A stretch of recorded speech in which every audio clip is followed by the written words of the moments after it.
ter a honra de poder ministrar a palavra, de conversar um pouco com vocês acerca da palavra do Senhor. E eu gostaria de ler um texto, uma mensagem que eu gosto muito. Ela está registrada no Evangelho de Mateus, no capítulo 14, a partir do versículo de número 22, diz assim: E logo em seguida obrigou os seus discípulos a entrar no barco e passar adiante dele para o outro lado, enquanto ele despedia as multidões. Tendo-as despedido, subiu ao monte para orar à parte, e ao anoitecer estava ali sozinho. Entre mentes, o barco já estava a muitos estágios da terra, açoitado pelas ondas, porque o vento era contrário. A quarta vigília da noite foi Jesus ter com eles, andando sobre o mar.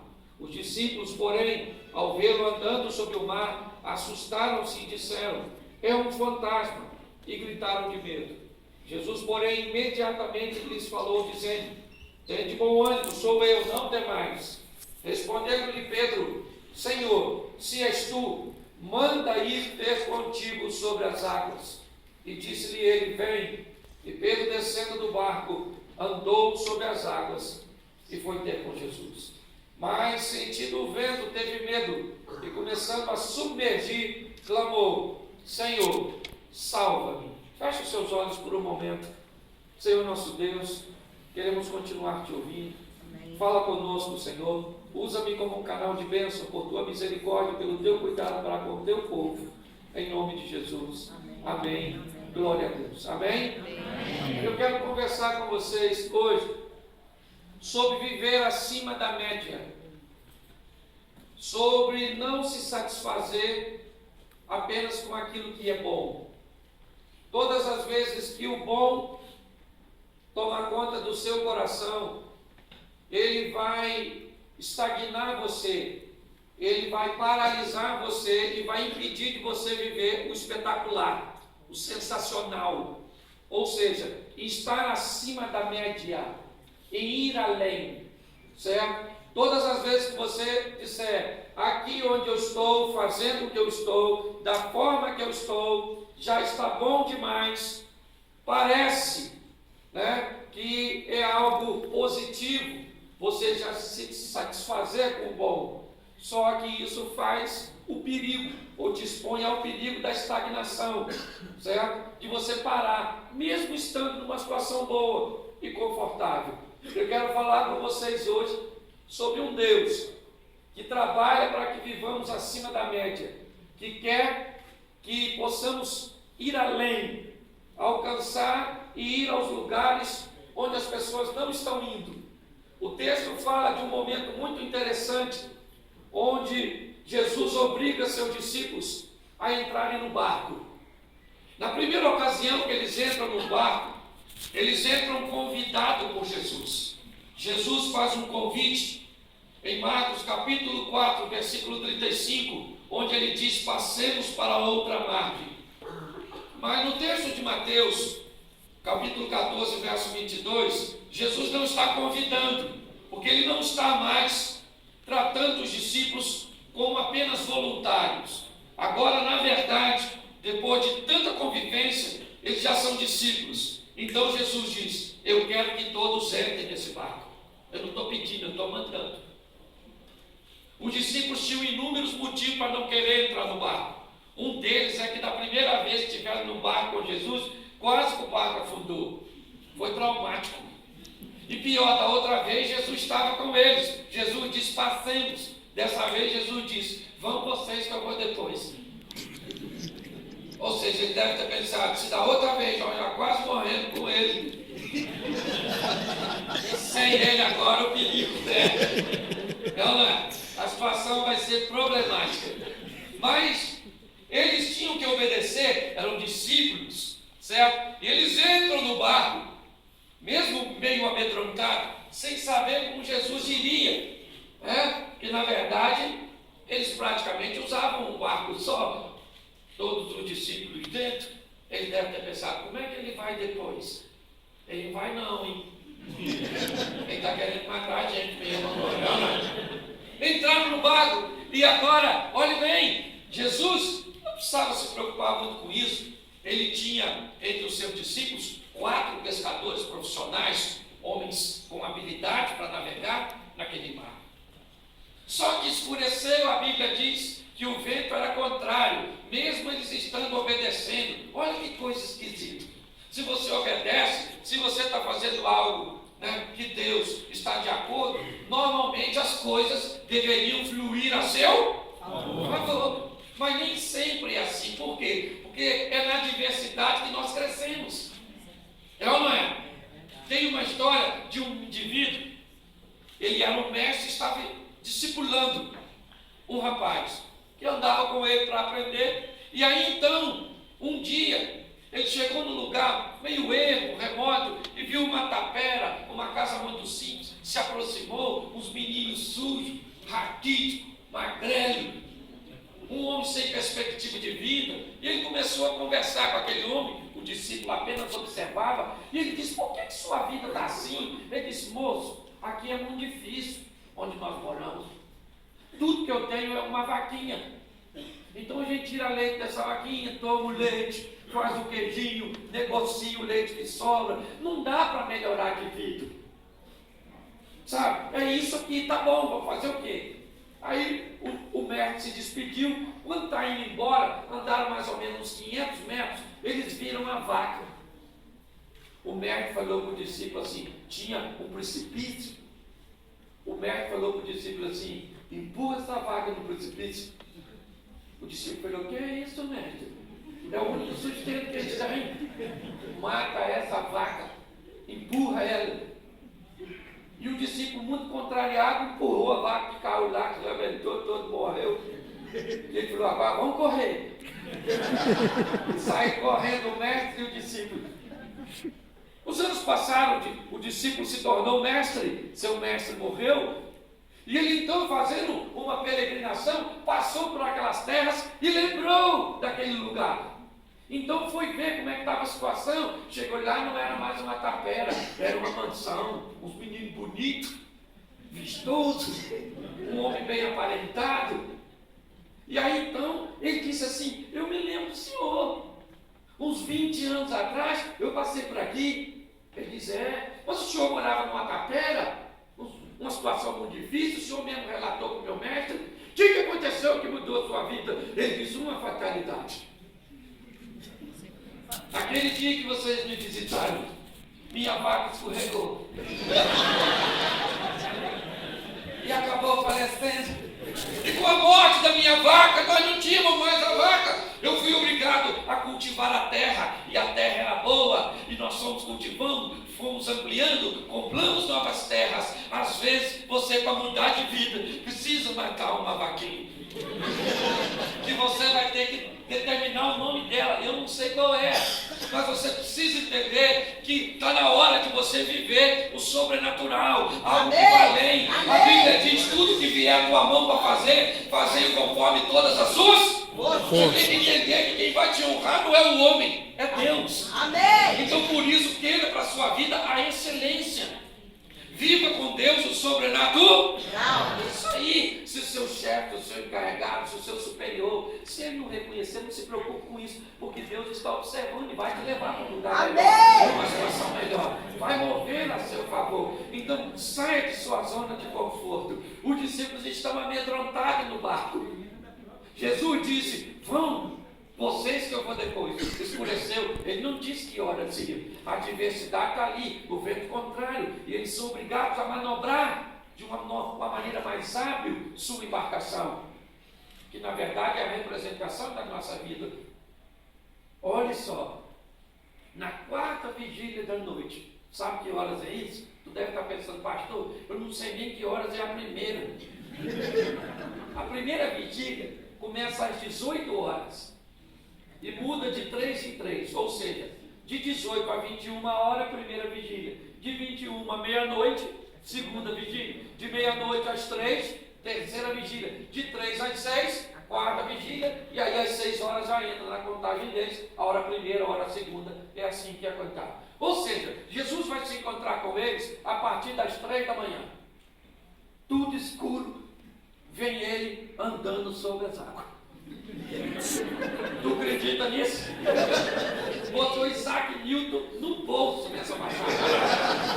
Vem Jesus andando sobre as águas, literalmente tirando onda. É ou não é? Vem ele andando sobre as águas. Se você acredita ou não, eu tenho que respeitar. A Bíblia é um livro de fé. Vem ele desafiando as leis. É ou não é? Andando sobre as águas a partir das 3 da manhã, tudo escuro, o discípulo tudo com adrenalina na veia, todo mundo com medo. Nem todo mundo era pescador, Mateus era cobrador de impostos. Não sei nem se ele sabia nadar. E quando a pressão chega, a adrenalina vem, é cada um por. É isso aí. Naquele barco, Pedro, que era dono do barco, devia estar jogando a água para fora. João não era o homem da energia, era o homem da oração, devia estar Jeová, eu não posso comer. Natanael era o exigente, deve ter cuidado com a lei para a gente vir no barco maior. Judas Iscariotes era o tesoureiro, deve ter pensado que se afundar vai ser um prejuízo tremendo. Tomé era o incrédulo, deve ter falado, falei para a gente não vir. Porque cada um reage de um. Você lida com gente, você sabe bem do que eu estou falando. É ou não é? Aquela adrenalina, 3 da manhã, tudo escuro, aparece um homem andando em cima d'água. É lógico que o medo se agravou. Alguém ainda gritou dentro do barco, é um fantasma! Ninguém correu. O problema não foi feito para você correr, foi feito para você enfrentar e resolver. Sempre tem solução. O que parece que é insolúvel é porque você ainda não viu a solução. Tem uma história de um cara que foi acusado do crime que não cometeu. 3 votaram a favor e 3 contra numa corte. Foi um crime de um e o juiz precisava dar uma satisfação para a sociedade. Ele era o único suspeito. Tinha que condenar o homem para dar uma melhorada no humor daquela cidade.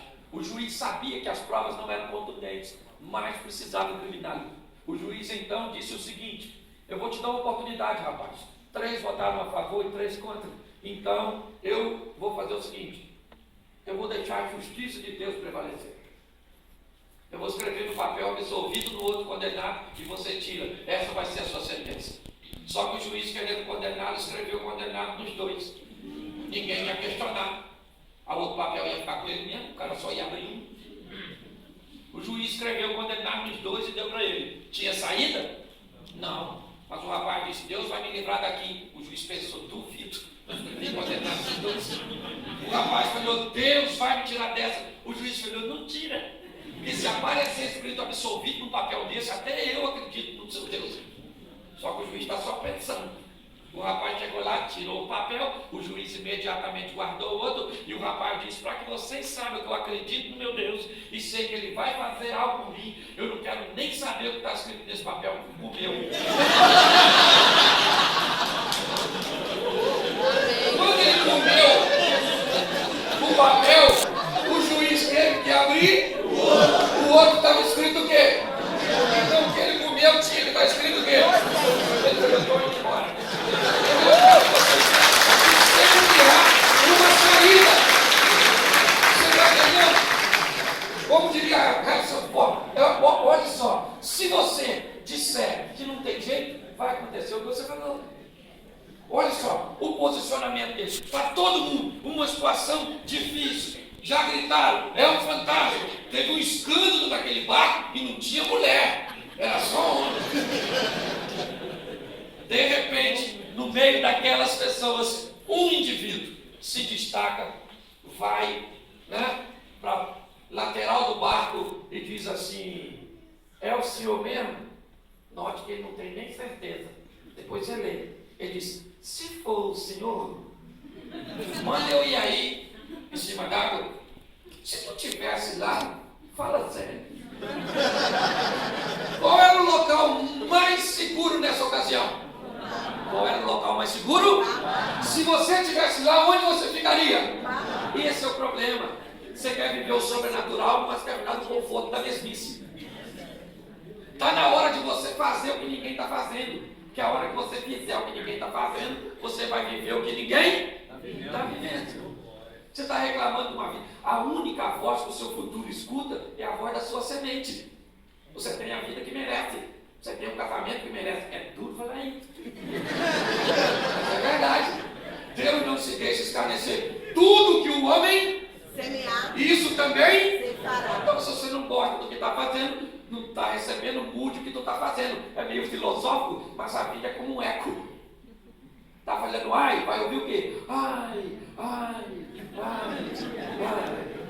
É ou não é verdade? Só vai ecoar. Então Pedro se destaca e diz assim: eu quero dar São Gonçalo. Manda eu ir aí, poxa. O discípulo deve ter olhado e bebeu. Não, tem alguma coisa de errado. Ele era sócio daquela embarcação com Tiago, João e seu irmão André. Os sócios dele devem ter pensado o quê? Deixa ele ir.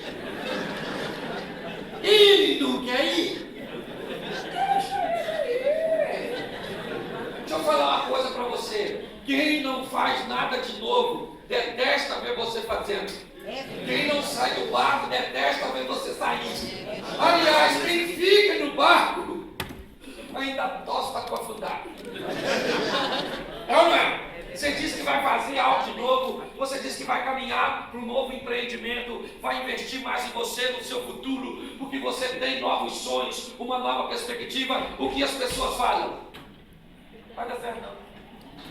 Você já está velho para estudar? Que isso, filho? Se conforma.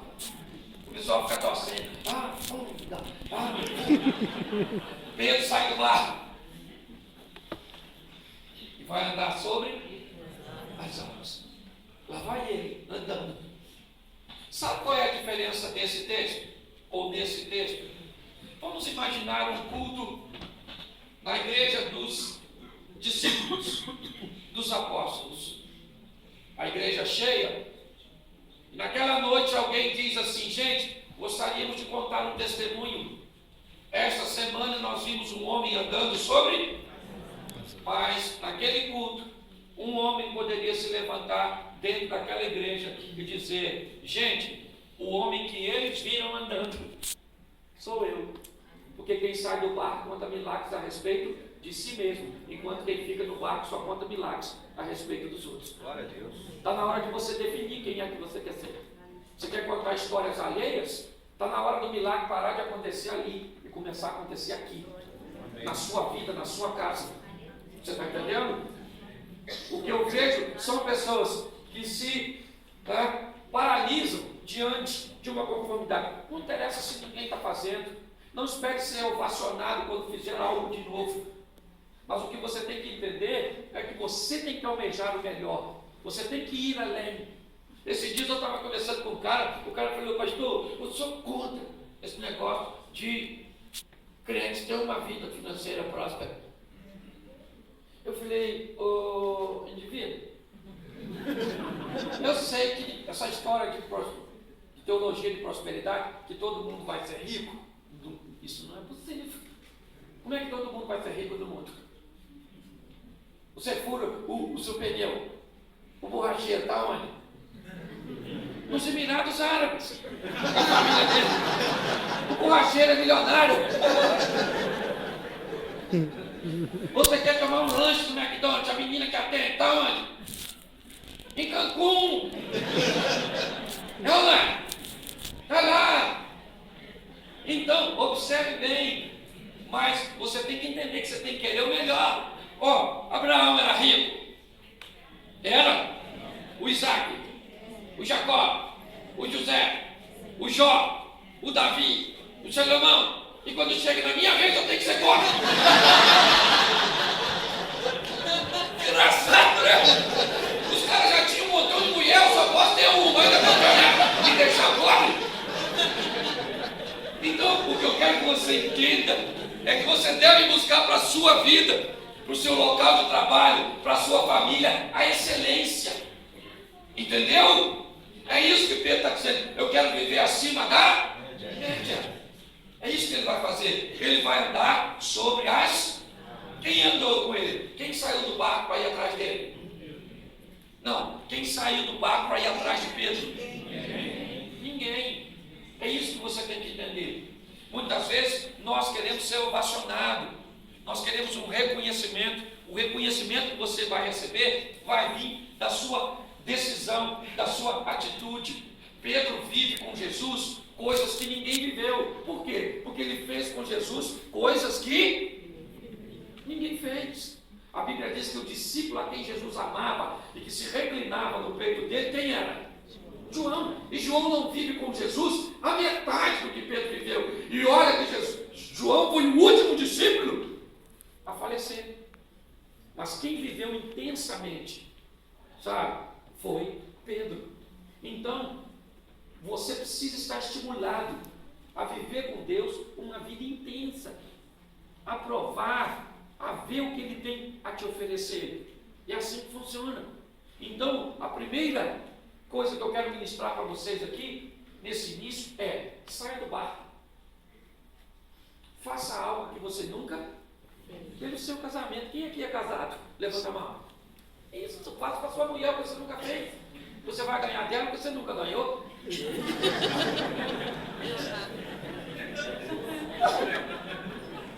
Eu estou falando que você tem a mulher que você merece. Você acredita? Você tem o homem que você merece. Esse dia uma irmã falou comigo, eu falei: ó, foi Deus que te deu esse homem. Uma irmã falou comigo assim: não foi, pastor. Meu marido é joio, eu dormi e o inimigo plantou. E agora eu não posso deixar nem cortar esse miserável. Então, olhe bem, é o caminho da excelência. É você buscando viver para a sua vida, ou viver em você, na sua profissão, o melhor, certo? Saia do barco, procure melhorar, procure sempre ampliar, vá adiante, certo? Não observe e não fique preso às coisas negativas, porque nossa mente tem uma facilidade muito grande a se prender a coisa ruim.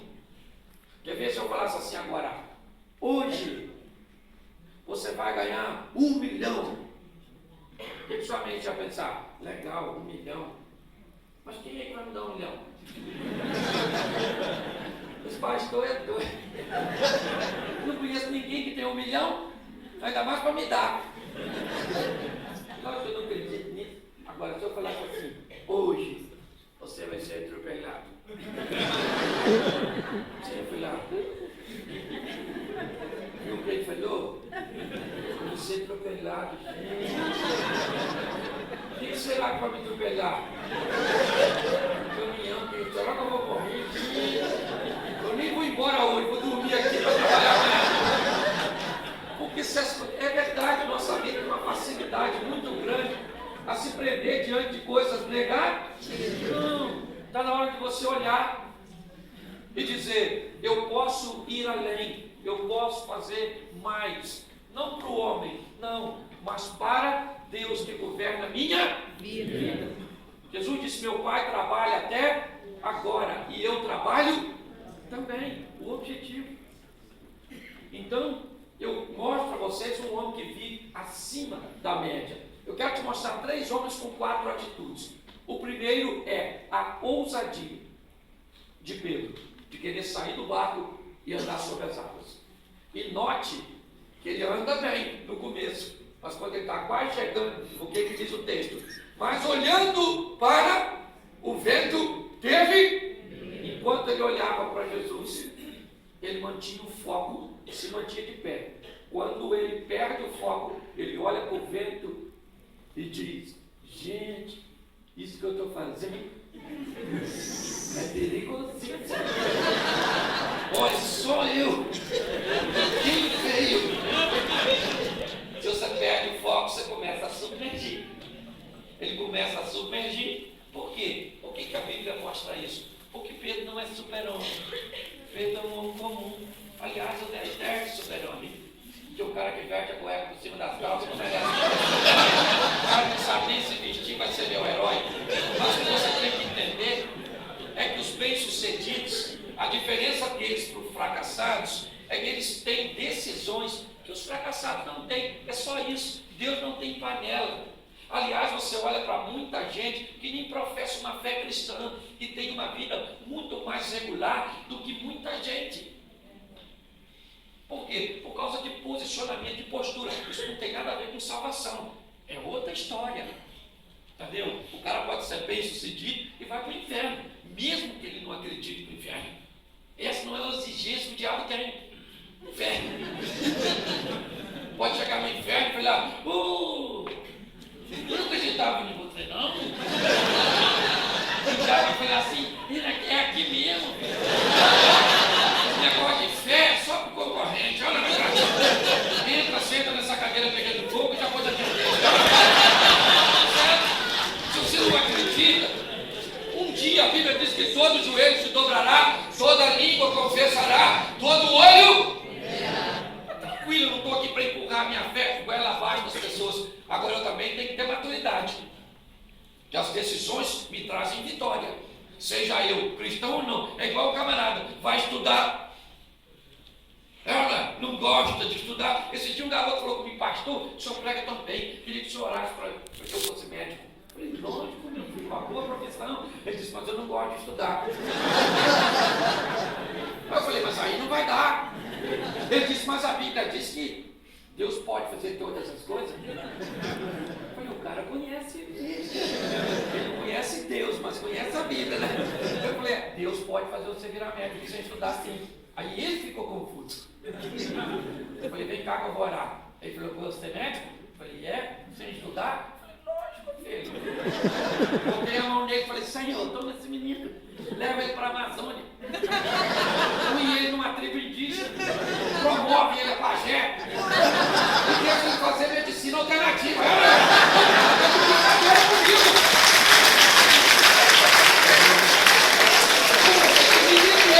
É uma fé, achou? O cara põe um crente e um macumbeiro para fazer uma prova. O macumbeiro estudou, o crente não. Quem é que passa? O crente ainda põe a mão em cima da prova. Senhor, meu Deus e Pai, preciso da tua ajuda. Deus deve olhar. Eu falei, isso é um jumento mesmo. É descabido. Você está entendendo? Não há apoio numa fé desse tipo. O que eu quero que você entenda é que você foi chamado para viver o sobrenatural acima da média. É isso. E você precisa viver. Eu coloquei isso na minha vida. Eu apliquei isso na minha vida. Entende? E eu posso dizer a vocês contra fato, não há argumento. Então qual é o posicionamento? São decisões. E uma delas é ousado. Ousado para não se satisfazer com o bom. Ousado para querer buscar com Deus o espetacular, o sobrenatural. Amém. Certo? Fazer acima da média, o exponencial deve ser a sua procura. Amém? Amém. Segundo texto que eu quero usar é o primeiro livro do profeta Samuel, a partir do capítulo 17, versículo 24, fala do momento em que Davi chega no Vale de Socó, onde há um rumor de guerra. E ele se levanta, e neste momento um gigante, um opositor, se levanta das fileiras do inimigo, se destaca e desafia o exército de Israel, conforme já faz durante 39 dias ininterrupto. Golias se destaca das fileiras e diz para os soldados de Israel assim: tem algum homem aí? Se tiver, vem aqui lutar comigo no duelo.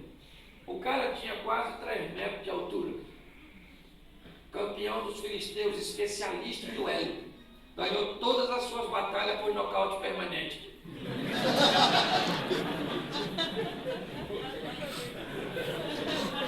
O povo de Israel olhava aquele gigante e falava, grande ele. Alguém aí encara ele? Ninguém. No 40º dia, chega um jovem, puxando um jumentinho com um pãozinho, um queijinho, um leitinho. Estacionou o jumento, chegou com os 3 irmãos que militavam no exército de Saul e disse: como é que está a guerra aí? Papai mandou perguntar.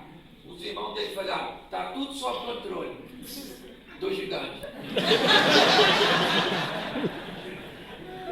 Davi era um cara acima da média. Ele narra um texto que eu já vou ver com vocês, que é uma coisa absurda, surreal. Mas olha só, Davi diz assim, quando ele escuta o gigante perguntar se tem homem, Ele falou assim: ô, o que não dá para quem matar esse gigante? O pessoal falou: fica rico, mas tem que estar vivo. Segundo prêmio, casa com a filha do rei, a japonesinha Mikao. Se não era japonesa, tinha nome. Mikao, não é verdade. E terceiro prêmio, a casa dele não paga mais imposto. Davi falou: pode falar com esse gigante, corre dentro dele. Daí que o pessoal falou: maconha.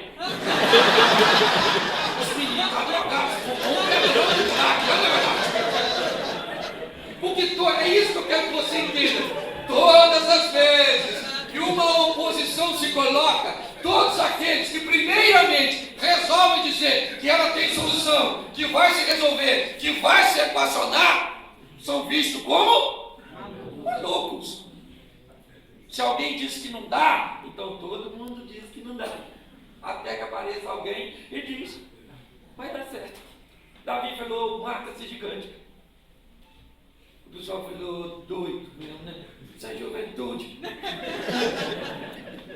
Alguém falou: Davi falou: eu mato o irmão dele mais velho. Falou: cala a boca. Vai apacentar a ovelha do papai, seu pretencioso. Você vai me botar numa furada com esse gigante, que sou seu irmão mais velho?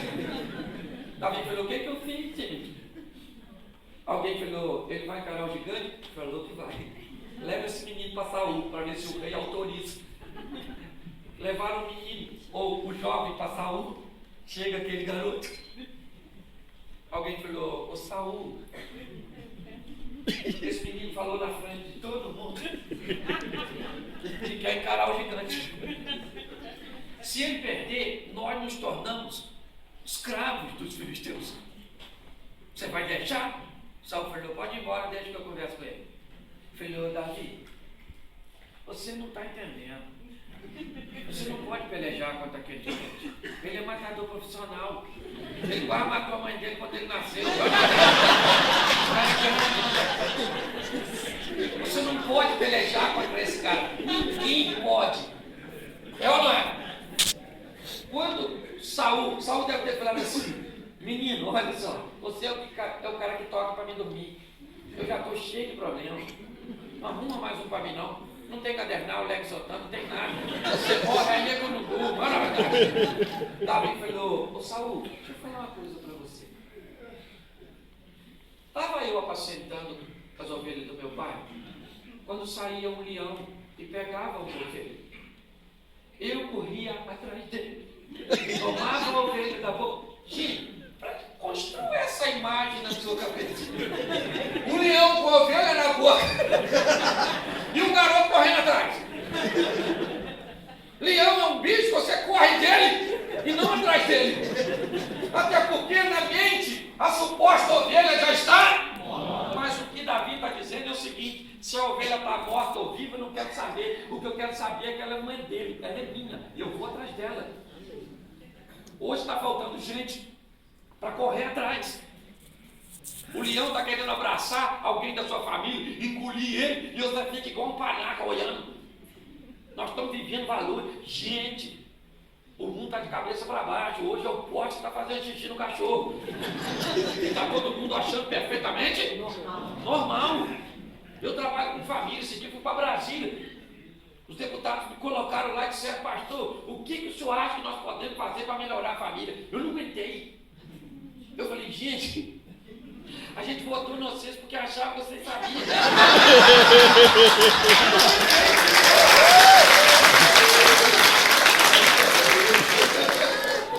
É um insulto. É uma síntese, na verdade. É isso. Então, o que acontece? Davi era alguém que estava acostumado. Ele disse: eu matei um leão e eu matei um urso. Se você acredita ou não, para mim isso não é significativo. Significativo agora é você pegar o contexto da história. Quem viu ele matar um gigante? Quem viu ele matar um leão e um urso? Mas ele sabia que podia matar. Você está entendendo? Ele sabia que podia. E essa questão tem que se construir em você um senso de capacitação que você descubra que é possível resolver. Entendeu? Que é uma capacidade. As pessoas não precisam saber.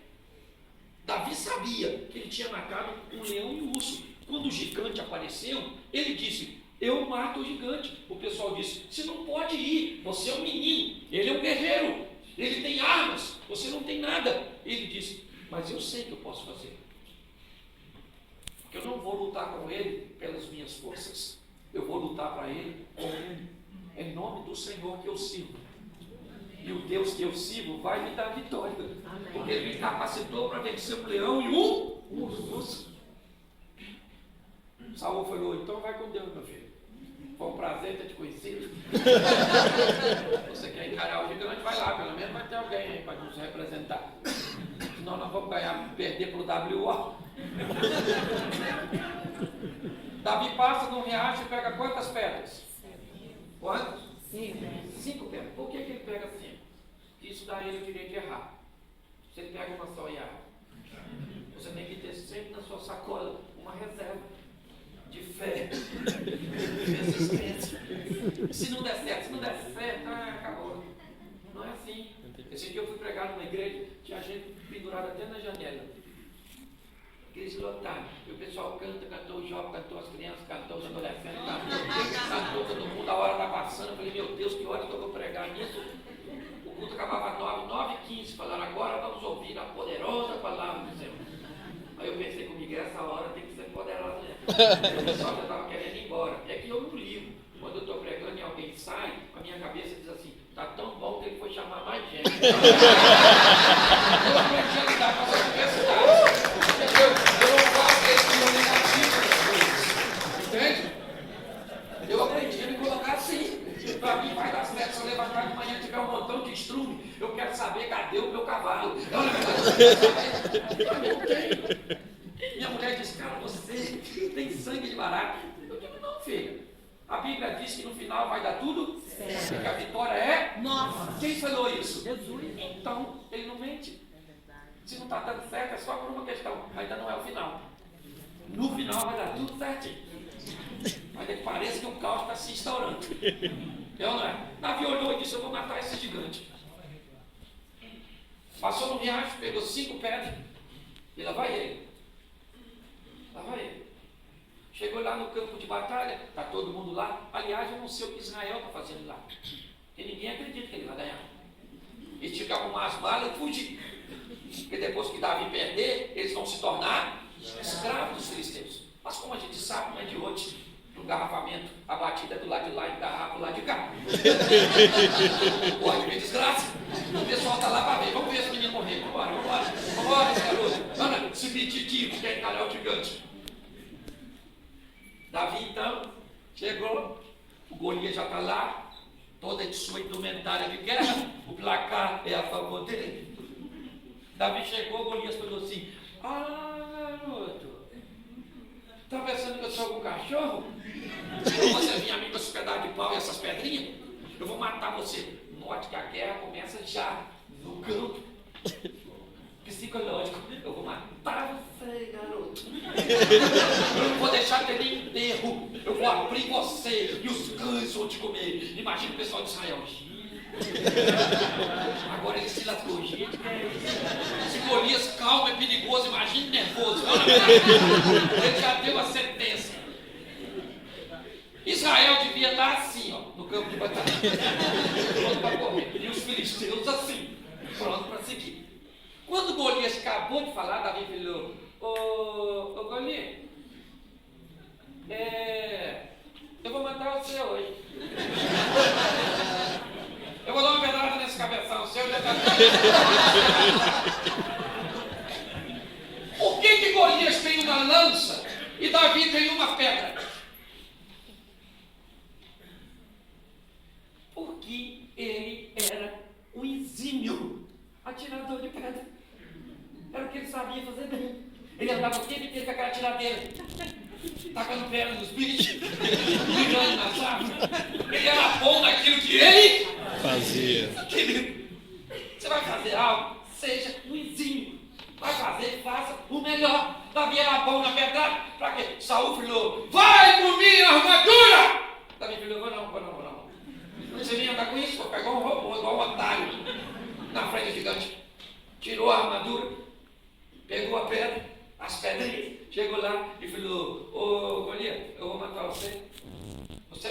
espada, escudo, lança e outras indumentárias, mas eu vou contra você, em nome do Senhor, que eu sigo, o Senhor dos exércitos. Certo? E o Senhor, ele não diz o Senhor que eu sigo, ele diz o Senhor da guerra, porque é o local que ele está inserido. Ele diz: eu vou lutar contra você em nome do Senhor dos exércitos. E o Senhor dos exércitos, a quem eu sigo, quem me deu vitória sobre o e sobre o. Deixa eu falar uma coisa para você. Você chegar até aqui, quantos leões e ursos você já matou na sua vida? Então não vai ser esse que você está enfrentando hoje que vai te derrotar. Amém! Porque o Deus que te deu vitória lá atrás continua o mesmo para te dar vitória. Aleluia! Ele não muda. O que muda é a sua postura. Davi olhou para o gigante, pegou aquela pedra e deu-lhe uma pedrada naquela cabeça. O gigantão caiu. Imagine Israel que estava assim, quando viu o gigante cair.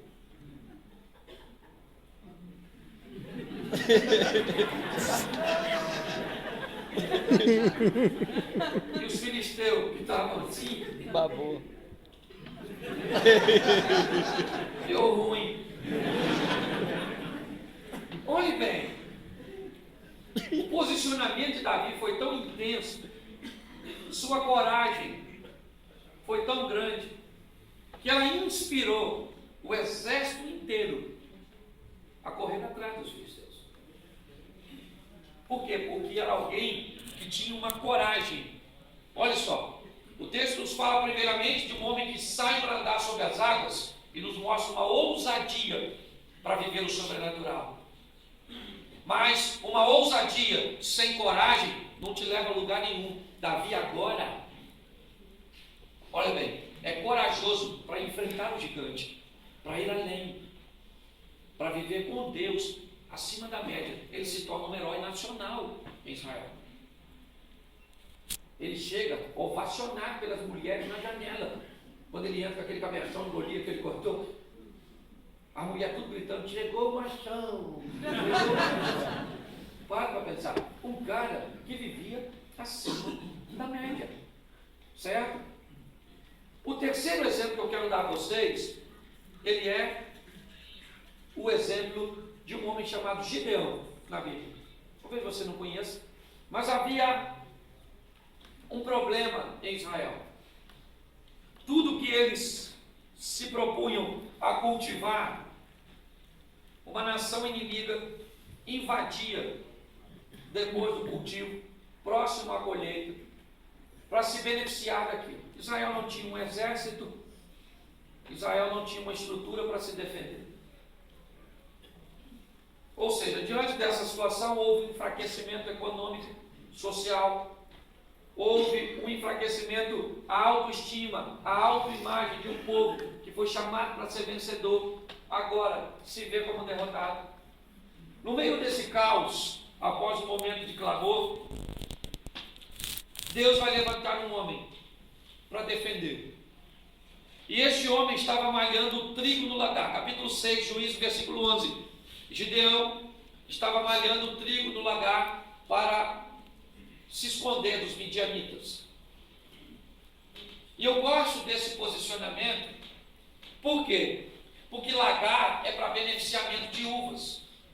Para você entender, o trigo era malhado num campo aberto chamado de eira, mais ou menos como um terreiro para secar café.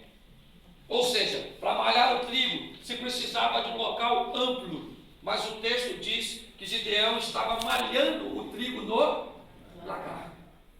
Para malhar um trigo ele precisava de uma eira, mas ele tinha uma eira? Não. Ele tinha uma eira? Não. O que ele tinha era um lagar. O lagar era desconfortável, era inapropriado. O lagar não era o local certo para se malhar, mas era o que ele tinha. Olha só, nós vamos ver algo muito significativo aqui. Na nossa vida, há dois posicionamentos: ideal, que é onde eu quero chegar, e realidade, que determina onde eu estou. Olha só, o ideal para Gideão era um lagar para malhar o trigo, mas a realidade de Gideão era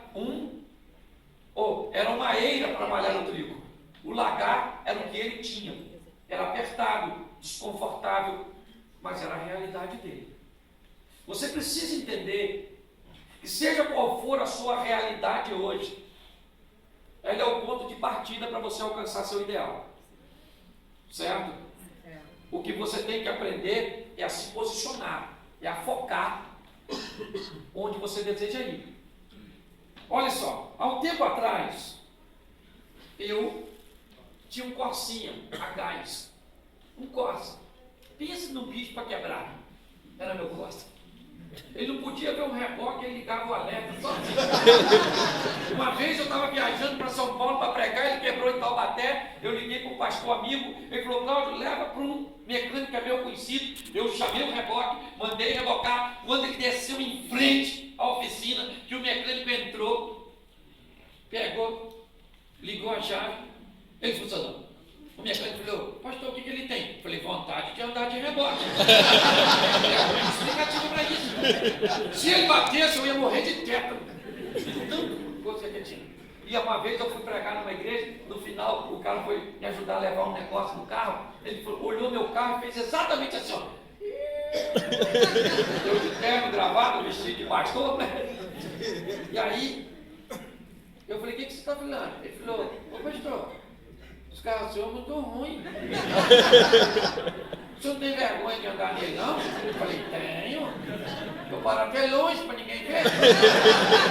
Você quer mentir e vir aqui. Aí ele falou: o senhor é pastor, o senhor tem que andar no carro melhor. Eu falei: querido, você acha que isso aí é meu ideal? Você acha que eu gosto de andar nisso, me divirto andar nisso? Isso aqui é a minha realidade. E se ela é minha, ela é dura, mas é minha. Ela é feia, mas é minha. Ela quebra, mas é minha. Você tem a sua realidade, querido. Você tem que encarar. Qual é a sua realidade hoje? Eu não sei qual é a sua realidade financeira. Qual é a sua realidade, né, no campo da saúde, no casamento? Eu prego muito para a família. Como é que vai hoje o seu casamento? Vai bem? Glória a Deus, faça a sua manutenção. Está ruim, está na hora de mudar. É ou não é? Hoje, eu vejo gente que diz assim, ó, para mim ter um Fusca, eu prefiro andar a pé. Então, porque eu prefiro ter um Fusca do que andar a pé. Pelo menos meu ponto. Eu troquei meu Corsa no Voyage. Troquei meu Voyage no Gol. Troquei meu Gol no Fiesta. Troquei meu Fiesta no Corolla. Troquei meu Corolla numa Hilux. Troquei meu Hilux numa Land Rover. Você está entendendo? Hoje eu ando no carro. Agora eu já estou sonhando. Como eu disse que eu não gosto de conformar, agora eu estou a fim de comprar um Evoque para mim. Estou sonhando. Minha mulher falou: você é doido. Eu falei: doido é quem não sonha. Eu falo com o chefe, ele tem dinheiro. Eu, na verdade. Eu só fui lá com o patrão. Eu falo: Senhor, dá aí, pô. Não custa nada. É só você pedir. Orar é só falar, gente. Tem gente que diz assim: eu não sei orar. Eu sei que às vezes você pensa que não sabe, porque tem umas pessoas que oram esquisito, muda de voz. Já viu isso na igreja? Amado, querido, eterno, longânimo, Pai das luzes, príncipe da paz. Estamos nesses conclaves pelos beneplácitos. Você pensa: que difícil orar, hein? Não sei nem o que ele falou. Então orar é só falar. Você fecha seus olhos e fala: Senhor, em nome de Jesus eu vim falar com o Senhor umas coisas que o Senhor já sabe. Mas eu vou falar assim mesmo, vai desabafar, Senhor. Minha vida está tão ruim. Eu não tenho dinheiro não, você sabe, né? Meu dinheiro parece ninja, some assim no mar. O casamento também não está bom, meus filhos estão tirando nota baixa. Eu não sei se falaram para o senhor, minha sogra está vindo morar aqui. Faça uma exposição, seu brother, é isso que eu quero que você entenda. Você tem que aprender a encarar a sua realidade. Por quê? O que você deve estar em busca é o seu ideal. Mas ele começa a partir da sua realidade. Entende? Você precisa se posicionar. Ele não tinha, mas ele trabalhava com o que ele tinha. É assim que funciona. A vida é mole, ou a vida é dura para quem é mole. Você se posicione, olhe para uma perspectiva diferente. Esse dia eu fui pregar num lugar no interior aí, o cara falou: o senhor mora no Rio de Janeiro? Eu falei: moro. Violento aí? Eu falei: ainda não. Ele falou: é. Eu falei: não é, que eu moro lá. Eu falei: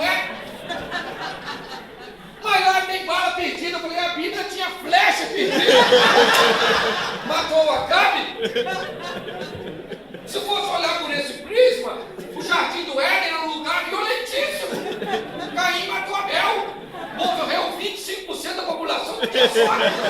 Tinha quase morreu um índice alarmante. Eu poderia falar, nem vou sair desse bairro. A Bíblia diz, Mateus, se os teus olhos forem bons, todo o teu corpo anda da luz. Pare com essa visão negativista, pessimista. Eu detesto isso. Sabe, tem gente que já vai dormir e diz assim, olha, amanhã eu vou ter um dia de cão. Então tenha.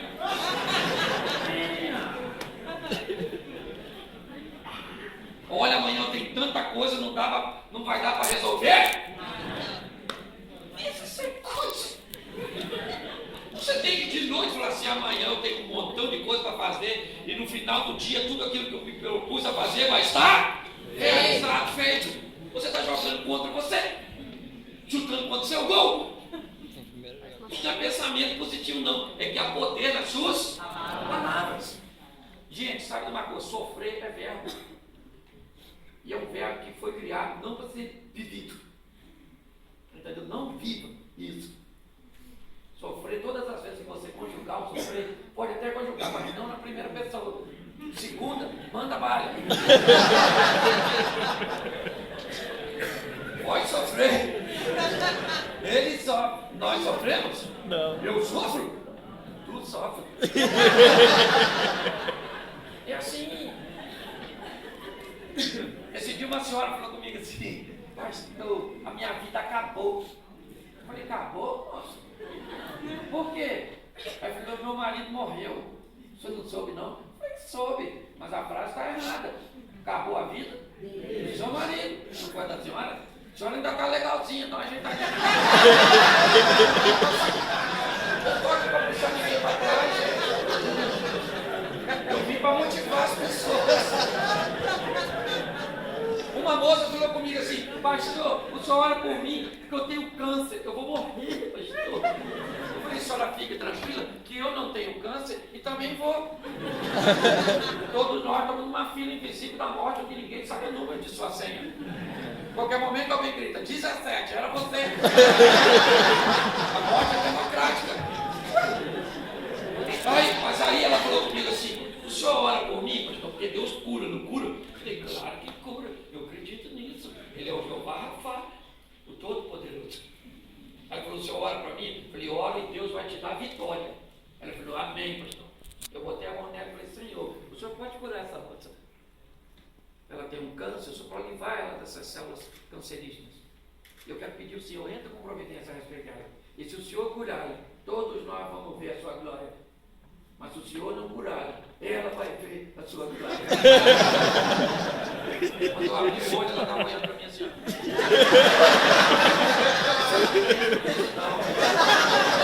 falei para a senhora que vai ser vitória de qualquer jeito. Você precisa ter esse entendimento. Volta aqui. No verso 15 de Juízes, capítulo 6, é um diálogo entre Gideão e Deus. Está no mesmo contexto desse posicionamento de encarar a realidade. É o momento em que Gideão diz assim: Senhor Deus, eu não posso liderar uma revolta contra os midianitas. Eu não tenho a influência do dinheiro, minha família é a mais pobre em Manassés, e eu sou o menor na casa do meu pai. Ele vive numa cultura onde todas as fichas são depositadas, né, na vida do primogênito. Ele diz ser o caçula. Não há perspectiva para ele, assim como não havia para Davi ser o caçula de uma família de 8 irmãos. Então Gideão está argumentando com Deus: Senhor, eu quero dizer ao Senhor que eu não posso liderar, porque eu não tenho a influência do dinheiro, nem a bênção da primogenitura. Gideão está tentando convencer a Deus que Deus está errado a respeito da decisão que tomou. Nós vamos aprender uma lição também muito interessante aqui. Aprender a lidar com uma leitura de derrota. Gideão olha e as circunstâncias buscam limitá-lo. A leitura não é animadora. A leitura é desafiadora. Ele recebe uma proposta de liderar uma milícia para vencer os midianitas. Ele não é nenhum soldado, A nação que ele vai representar não tem nenhum exército, nenhum material bélico, e ele é comissionado por Deus para enfrentar uma nação. Quando ele faz uma leitura de como isso seria possível, as coisas não vão bem. Nós precisamos aprender a vencer as limitações impostas pelas circunstâncias. Em muitas ocasiões, você vai fazer uma leitura e a leitura vai passar para você um atestado de incapacidade. Ela vai te oferecer uma visão de impossibilidade. E é esse o problema. Você tem que aprender a, no meio dessa situação, fazer uma leitura positiva. Conseguir olhar para uma ótica vencedora. Todas as vezes que você se posiciona como um perdedor, a probabilidade de você ganhar é zero. Coloque isso na sua mente. Você tem que entender, eu vou vencer, eu vou me posicionar, minhas decisões serão com ousadia, com coragem, eu vou encarar a minha realidade para alcançar o meu ideal e eu vou vencer as limitações impostas pelas circunstâncias. Seja você crente ou não, esse é um princípio bíblico. Esse é um posicionamento que nós precisamos tomar. É assim que as coisas funcionam. Sabe? Por isso é que eu falo de uma maneira muito sóbria. O Evangelho é irretocável. Se você está aqui e não conhece o Evangelho, procura conhecê-lo. Sabe? Ele está muito fora, às vezes, dos padrões de religiosidade que algumas pessoas tentam impor. Ele é muito mais do que isso. E ele busca para mim e para você uma vida de vitória. Eu não era para estar aqui. Meu pai casou 8 vezes. Me deram para 5 famílias diferentes. Eu vendia drogas. As pessoas diziam, daqui a uns dias esse garoto vai estar morto numa vala. Essa era a perspectiva a meu respeito. Eu fiz 2 coisas na minha vida que mudaram a minha história. A primeira foi colocar Jesus. Não foi um pastor. Você está entendendo? Não foi uma religião. É colocar a palavra de Deus na minha vida. E ela mudou a minha história. Ela me ensinou a ser marido que meu pai me ensinou. Hoje eu sou casado há 23 anos com a mesma mulher, tenho 2 filhos, um com 19 e o outro com 21. Eu quero ir até que a morte me separe dela, de preferência com a morte dela. É o finalzinho, você está entendendo? As perspectivas, a visão, não era. É isso que eu quero que você entenda. É alguém, sabe, se tornar alguém que vá adiante, sabe, que chegue pelo menos onde ninguém da sua família chegou. Mas com essa postura toda, eu estou dando, né, um posicionamento para que você seja um vencedor. Agora eu não posso deixar de falar uma coisa: que adianta ganhar o mundo inteiro e perder a sua alma? A coisa mais preciosa é ter seu nome escrito no livro da vida. Isso eu não posso deixar de falar. Amém. Apesar de estar numa empresa, entendeu? Então, eu preciso que você entenda, viva uma vida de excelência aqui. Porque preste atenção, tem gente que, esse dia uma senhora falou comigo assim: pastor, eu vim a esse mundo para sofrer, a minha vitória é no céu. Eu falei, bom, sofra, aproveite todos os momentos. Ela falou, o senhor não pode falar isso. Eu falei, posso, a senhora que falou que vai sofrer. Quem sou eu para tirar da senhora tal privilégio? Porque tem gente que pensa assim: se a minha vida aqui for um sofrimento, eu vou pro isso. Não. Tem gente que tem uma vida muito ruim aqui, é verdade, mas porque cavou o buraco e agora está dentro dele. É ou não é? Tem gente que faz tanta besteira, mas tanta besteira, que o diabo fica só assistindo e fala assim, ó. Cara, nem eu faria isso. Isso é um troço muito ruim, eu vou até anotar para usar.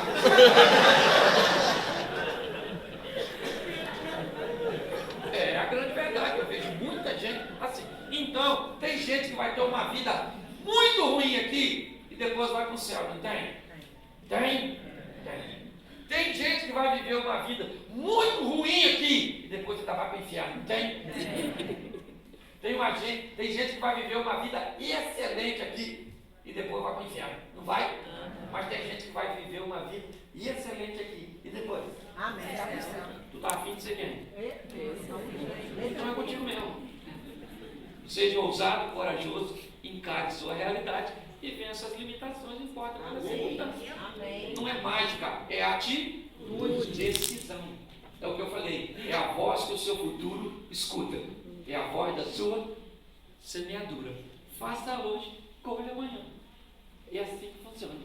Você pode fechar seus olhos, eu vou terminar mais cedo um pouquinho. Estou com minha voz, eu já falei 40 minutos, foi o que eu me predispus. Fique de pé um minutinho. Eu quero fazer uma oração para terminar. Feche seus olhos. Diga para quem está do seu lado, abra seus olhos e diga para quem está do seu lado assim: Deus tem o melhor para você. Agora faça uma pergunta: você quer o melhor para você? Observe suas decisões, suas escolhas, seus posicionamentos. Busque ser ousado, busque uma ousadia em Deus. Saia da inércia, saia da estagnação, queira mais. Não se conforme com o bom, caminhe em direção à excelência, a viver com Deus no sobrenatural. Não tenha medo dos opositores, eles são campeões até chegarem em você. Eles ganharam até ter um encontro com você, e com você eles vão perder. Em você eles vão encontrar o primeiro opositor à altura, certo? Busque encarar a sua realidade. Talvez hoje ela seja muito dura, mas ela é sua. Não a negligencie, pois ela irá se potencializar, irá destruir você, certo? Busque um posicionamento, vença as limitações e chegue lá. Feche seus olhos. Senhor nosso Deus e Pai, muito obrigado pela oportunidade que estamos tendo aqui, e que esta palavra torne-se uma semente. O Senhor anda buscando pessoas que têm o intuito de viver acima da média, pessoas que alcancem o sobrenatural. Eu quero te entregar a cada lar aqui representado, a cada família. Quero repreender o divórcio, o adultério, a pornografia, a pedofilia, a violência doméstica, a homossexualidade. Lares sarados, lares curados, porque o nosso lar deve ser o nosso porto seguro. E quando Ele nos envia toda manhã para o nosso trabalho, Ele nos envia como pessoas sadias, como pessoas emocionalmente saudáveis, dispostas a construir relacionamentos saudáveis e duradouros. Entra com providência, que nessa manhã o Senhor possa estar falando aos corações sobre posicionamento de vencedores. Muito obrigado. Eu te agradeço, Senhor, em nome de Jesus, por todas as pessoas que realizam esse trabalho e por aquelas que autorizam para que isso aconteça. Continue, ó Deus, agindo e trabalhando. Muito obrigado. Em nome de Jesus. Amém. Que Deus abençoe vocês.